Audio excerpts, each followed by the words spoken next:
সালাম শুভেচ্ছা। তো আজকে বিশ্ব শিক্ষক দিবস আনন্দের একটা দিন, যে শিক্ষকদের শিক্ষক দিবস পালিত হওয়ার। আমাদের নানা কষ্ট বেদনা নিয়ে যে আলোচনা এতক্ষণ হলো, এই দুঃখ এবং কষ্ট কতদিন চলবে এর কোনো সময় নাই। আমরা যেহেতু একটা প্ল্যাটফর্মে এখন সবাই, সরকারি বেসরকারি সবাই যেহেতু একত্রিত হয়েছি, এখন আমাদের এই যাত্রাকে বেগবান করে নিয়ে যেতেই হবে।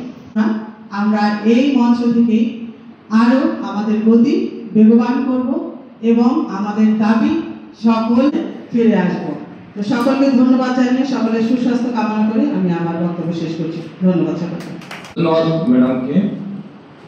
আসলে আমাদের দাবি হচ্ছে স্বতন্ত্র মাধ্যমিক অধিদপ্তর পদসূচন এবং সকল মাধ্যমিক শিক্ষাকে জাতীয়করণ চাই আমরা। এরপরে যে বিশ্ববিদ্যালয়ের প্রধান শিক্ষক জনাব রফিকুল ইসলাম স্যারকে।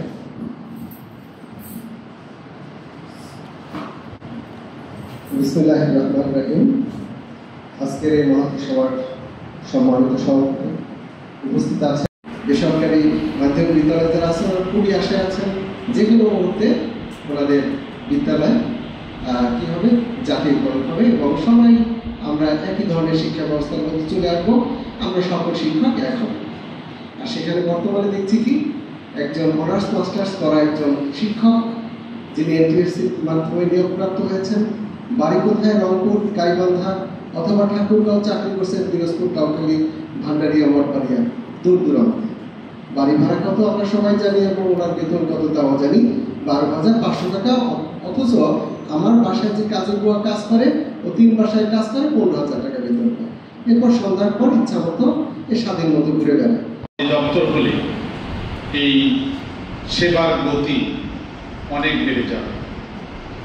পাশাপাশি যে সকল মেধাবী শিক্ষকরা এই পেশায় বর্তমানে আসছেন, তাদের শিক্ষাগত যোগ্যতা তুলনা করতে গেলে কোনো দপ্তরের কোনো কর্মকর্তা শিক্ষাগত যোগ্যতার চেয়ে কোনো অংশে কম নয়। আমরা এনটিআরসি এর শিক্ষকদের যে যোগ্যতা দেখছি, ইদানিং যারা পিরোজপুর জেলায় যোগদান করেছে তারাও বিশ্ববিদ্যালয় থেকে অনার্স মাস্টার্স করে। অতএব এই মেধাবী শিক্ষকদেরকে শিক্ষায় ধরে রাখা আমাদের একটি সামাজিক এবং একটা নৈতিক দায়িত্ব। সেই জায়গা থেকে আমাদের দাবি যে তাদের প্রত্যাশা, অর্থাৎ এন্ট্রি পদ 9ম গ্রেড ধরে তাদের পদসোপান তৈরি করা, এটি যুক্তিযুক্ত। অতএব আজকের এই অনুষ্ঠানের মাধ্যমে আমরা এই দাবি উত্থাপন করলাম, যেই দাবি সমগ্র বাংলাদেশের শিক্ষক সমাজের, তাদের মনের আকুতি, তাদের বেদনা, সেটি যেন যথাযথ কর্তৃপক্ষের কাছে পৌঁছায়, এই আশাবাদ ব্যক্ত করে আমি আমার বক্তব্য শেষ করছি। ধন্যবাদ সবাইকে।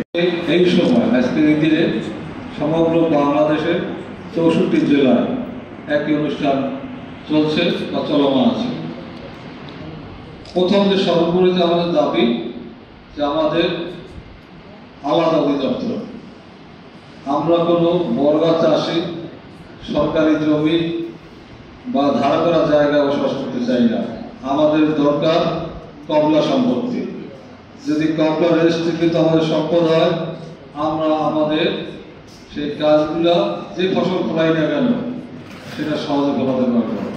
এর জন্য আমাদের মাধ্যমিক যারা আমরা শিক্ষক আছি, প্রধান শিক্ষক আছেন, প্রথমে কাজটি করতে হবে ঐক্যবদ্ধভাবে। স্বতন্ত্র অধিদপ্তর যদি হয়ে যায় তার বাকি কাজগুলো সহজ হয়ে যাবে। এখানে আমরা সরকারি যারা আছি, বেসরকারি যারা আছি, এদের মধ্যে একটা বড় বৈষম্য আছে সুযোগ সুবিধার ক্ষেত্রে। আমরা এই মঞ্চে দাবিদার আছি, আমরা সকল শিক্ষক সমমর্যাদায় সমান সুযোগ সুবিধা পেতে চাই।